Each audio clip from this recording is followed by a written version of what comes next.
విశాఖ జిల్లా భీమునిపట్నం కుమ్మరిపాలెంలో మానసిక వికలాంగులపై ఇద్దరు వ్యక్తులు అత్యాచారం చేశారు. పండగ నేపథ్యంలో కుమ్మరిపాలెం బంధువుల ఇంటికి వచ్చినటువంటి మానసిక వికలాంగురాలపై ఈ ఘాతుకానికి పాల్పడ్డారు.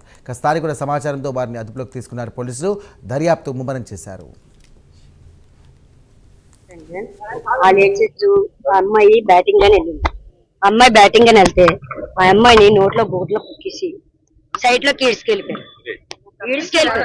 ఈడ్చుకెళ్ళిపోయి పిల్ల మీద కత్తి పెట్టుకొని అదే చాకొట్టుకొని అమ్మాయిని చంపినని చూసారు. ఈ పిల్ల ఏమని చెప్పింది, నన్ను నొగ్గాను గుడ్లు బాగా కూర్చి శుభ్రంగా పిల్లని శుభ్రం పాడు చేసి ఒక్కేశారు. ఇద్దరు వ్యక్తులు చేపలు. వాళ్ళ పేర్లు మనకు తెలియదు, వాళ్ళు కొత్త, వాళ్ళు ఎక్కడో మనకు తెలియదు. తోట వీధి అన్నారు, తోట వీధి నుంచి వచ్చి ఆ పిల్లలు అలా చేశారు.